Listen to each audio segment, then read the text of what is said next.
नमस्ते. उन्हाळा सुरू झाला की सगळीकडे रेलचेल असते ती कैऱ्यांची.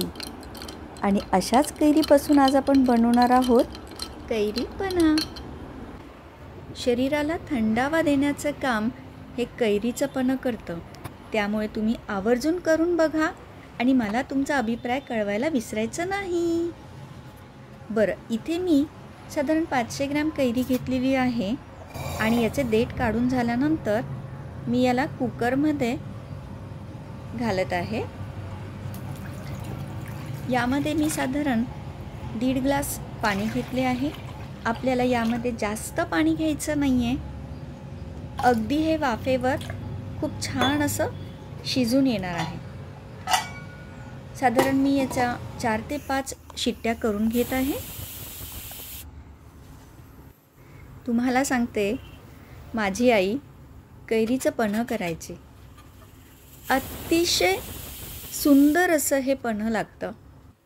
मी सांगते त्याप्रमाणे तुम्ही हे पन्हं करून बघा आणि तुम्हाला आलेला अनुभव माझ्याबरोबर शेअर करायला विसरू नका.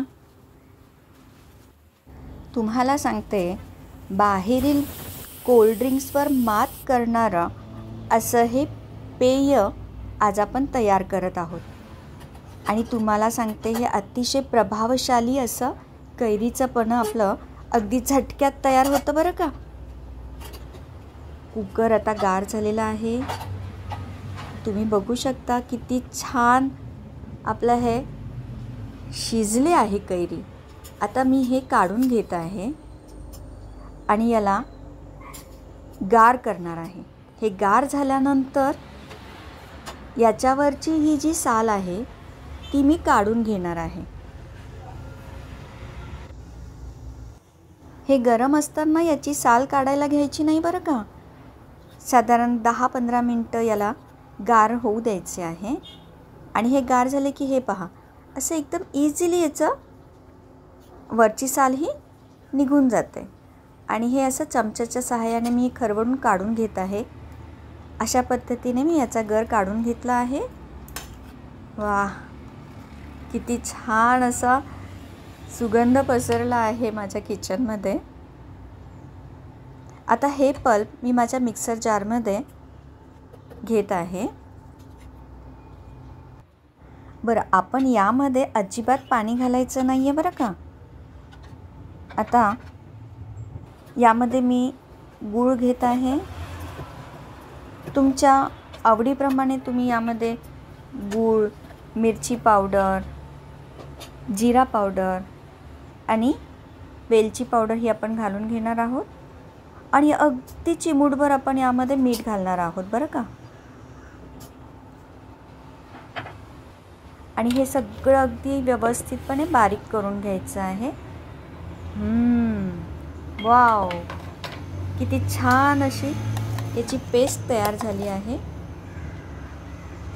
आता ही पेस्ट तुम्ही काचेच्या बरणीमध्ये भरून फ्रीजमध्ये ठेवून द्यायची आहे. फ्रीजमध्ये ठेवल्यामुळे बरेच दिवस हे टिकते. पण जर तुम्ही हे बाहेर ठेवले तर तुम्हाला हे अगदी 2-3 दिवसातच संपवायचे आहे. बरं, आता हे कशा पद्धतीने आपण सर्व करायचे ते तुम्हाला मी दाखवत आहे. मी एका ग्लासमध्ये काही बर्फाचे तुकडे घेतले आहे व यानंतर आपण तयार केलेले कैरीपणे तुमच्या आवडीप्रमाणे साधारण 2 ते 3 चमचे तुम्ही येथे घेऊ शकता. व यानंतर मी यामध्ये अगदी गार केलेलं असं पाणी घालत आहे. त्यामुळे हे एक सिप जरी तुम्ही पिलात तरी अतिशय छान चव ही तुमच्या तोंडात राहणार आहे. आणि थोडा फ्लेवरसाठी मी अर्धा चमचा जिरेपूड घातली आहे. हा हा हा. आता तर मी याचा आस्वाद घेते. माझा एनर्जी ड्रिंक तयार आहे. तुम्ही पण नक्की करून बघा.